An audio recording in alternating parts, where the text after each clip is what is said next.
Good morning, I'm back looking fancy as ever. Today was Reiki facial today. I received care and it was a good session.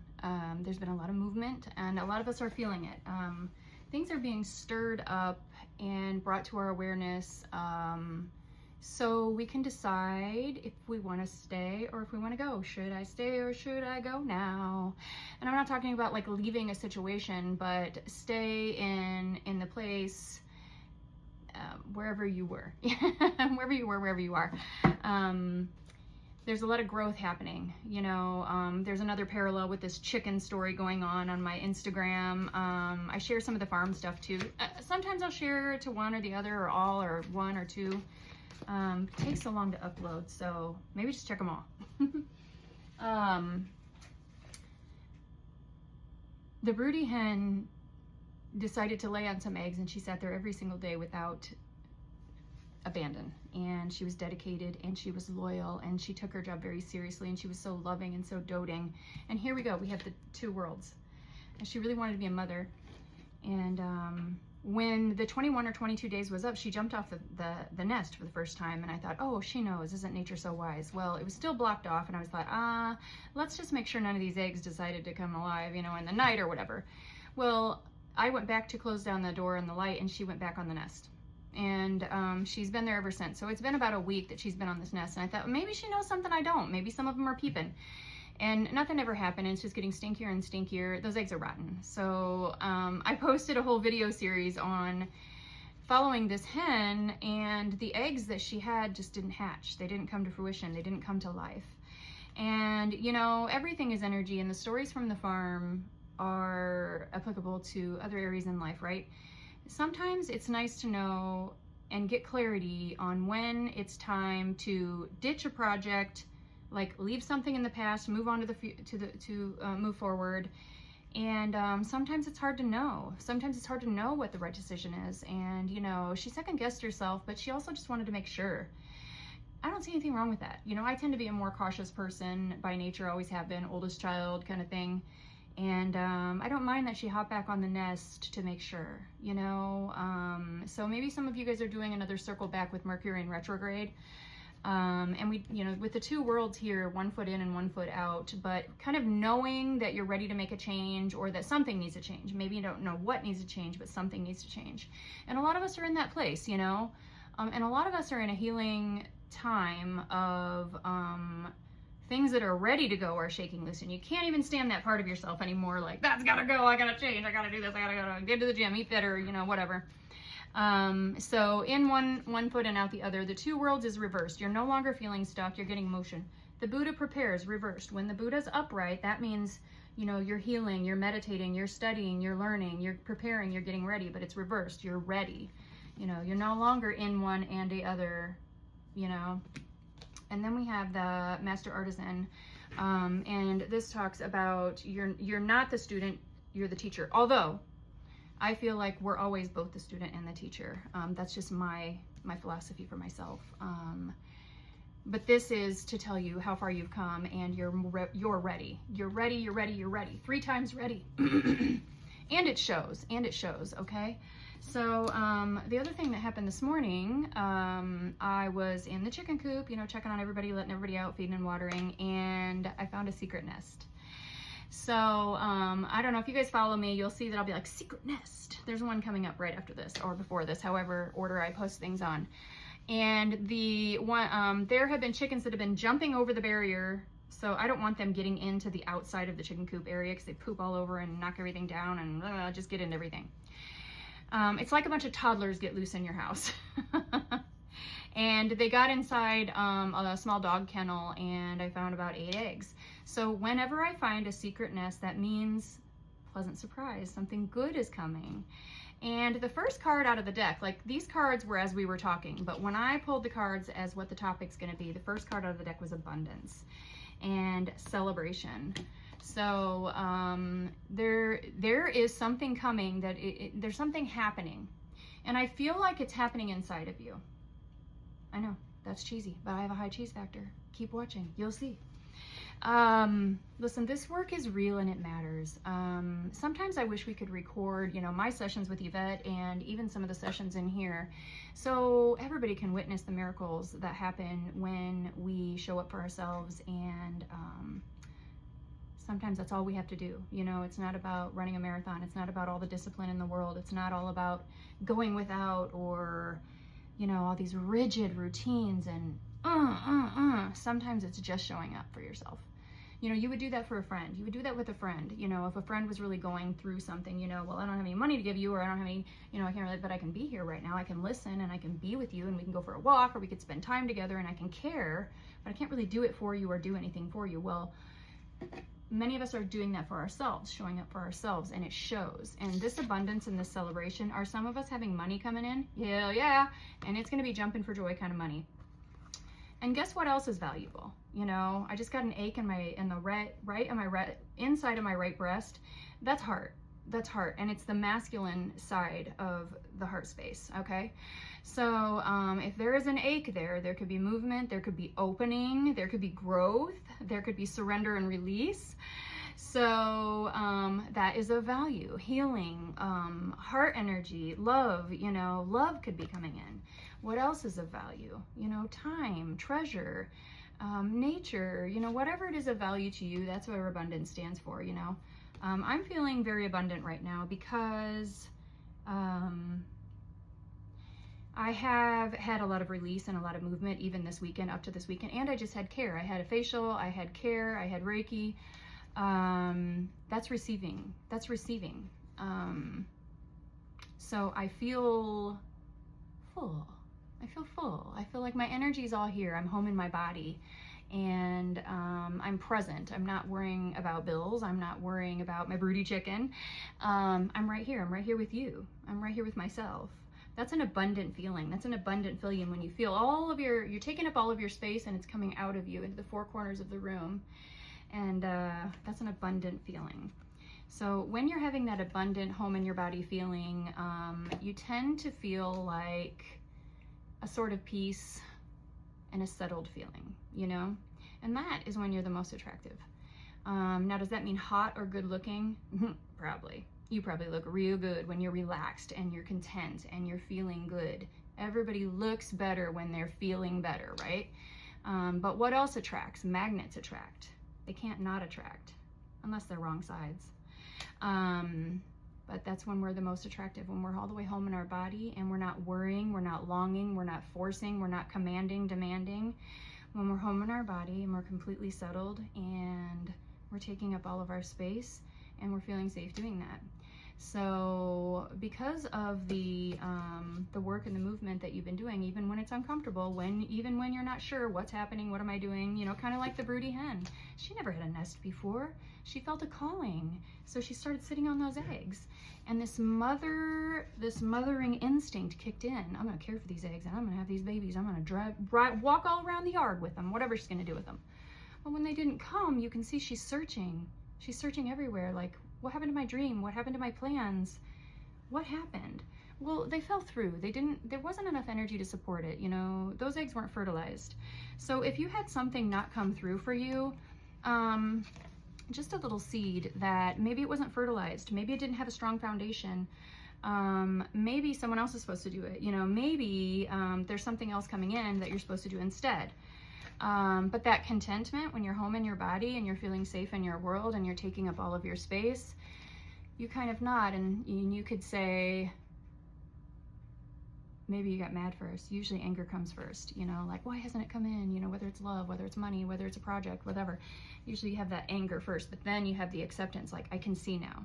The way is clear. I can see. I had to get mad for a second, but now I can see. And you can see, like, that's not going to happen.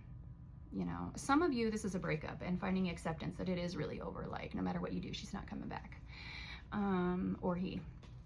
And here you sit on your stool, home in your body, with your lower abdomen relaxed. Because the acceptance, even when it isn't what you wanted, is more peace than inner longing, any forcing, any chasing, or any being beside yourself instead of home and centered in your body. Acceptance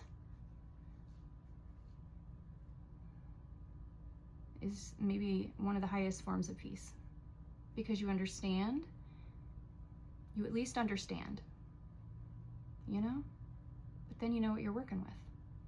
And that is a wisdom, and that is a peace that when you have acceptance and you know what you're working with, then you can make a plan. Like my little hen. Do you want to have another nest? There are eggs every single day. You know, you could try again, or you could take a break. I told her she needs to bulk. She's lost a lot of weight sitting on that nest for weeks and weeks. And that's what we need to do, you know, like with the Buddha prepares, you know, some of you have been healing, some of you have been taking a break, you know, focusing on yourself, going inward, doing your own shit. And look, then all of a sudden you're so magnetic. I had a kick-ass reading yesterday, and one of the things she said during the reading was, I don't know why I'm so magnetic. And I'm like, ooh, I love that. I'm stealing it. So I had to share it with you. I don't know why I'm so magnetic. I just keep magnetizing. Everything's so good.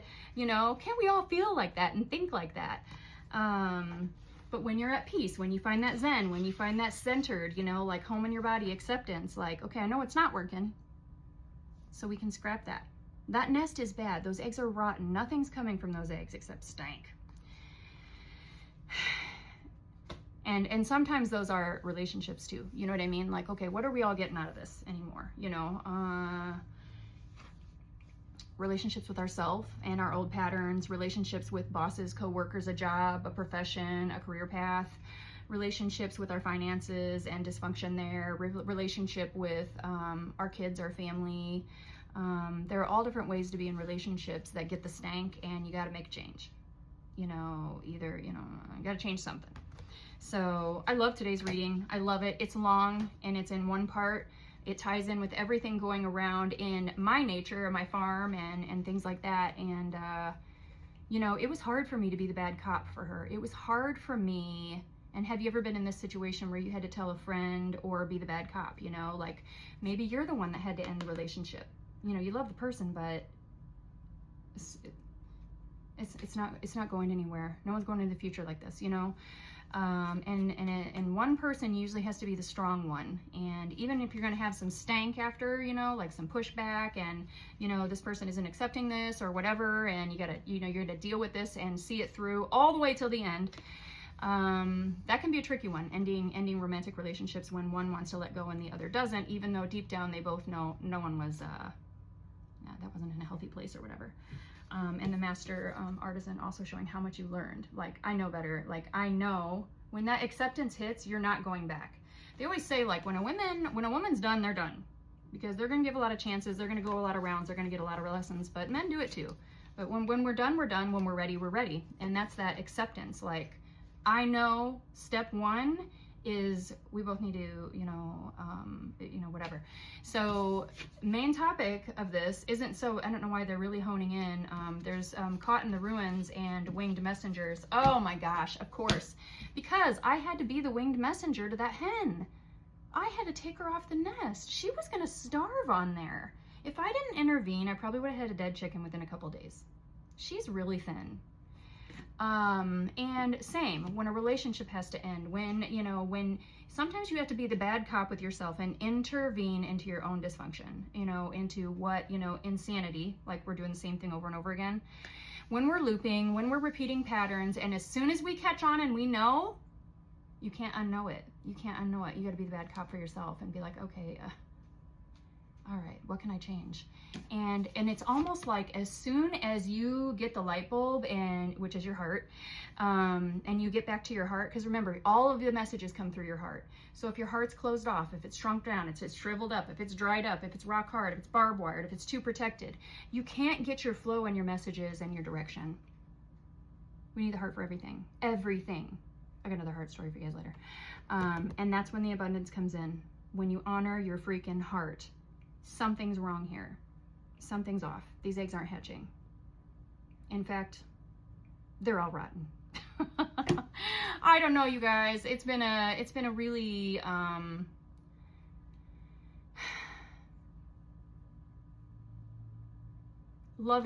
overall loving week on the farm.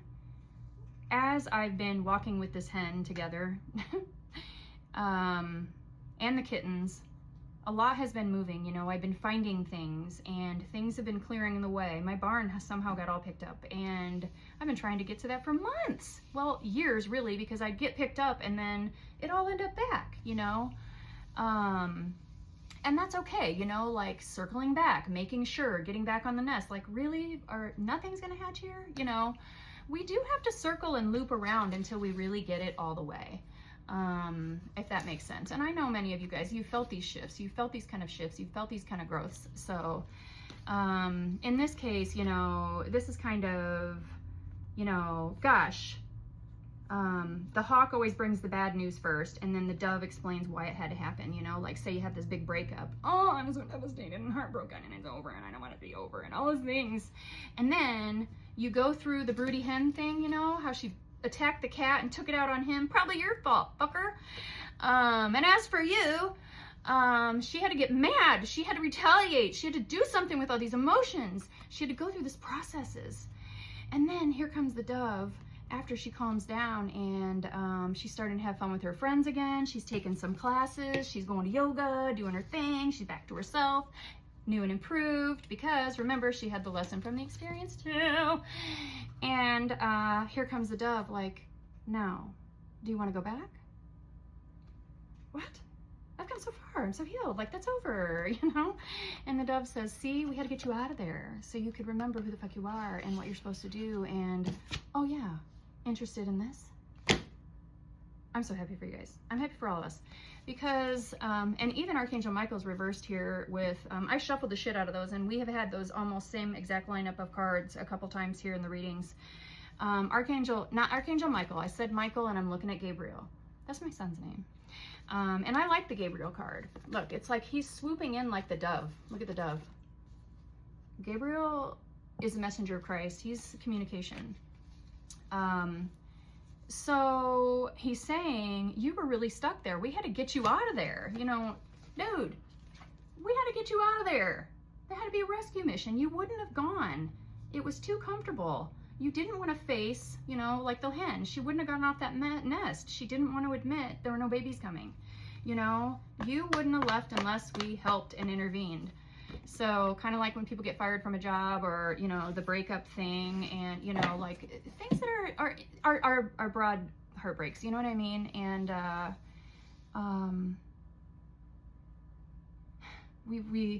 it's almost like our angels really have a thankful job, or thankless job, right?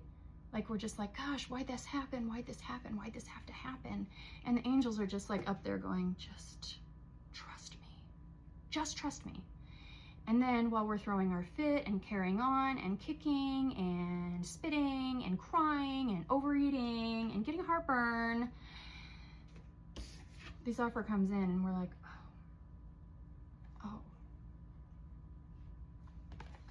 that's a good offer. That's a good thing. That's way better than before. I couldn't have even imagined anything so good. Oh, that's for me? Seriously? Oh my God, oh my God, oh my God. Do I deserve it? Do I deserve it? I don't know if I deserve it. Maybe it's sabotage. You're not gonna sabotage, you're gonna take it. You fucking deserve it. Oh, and thank you, angels.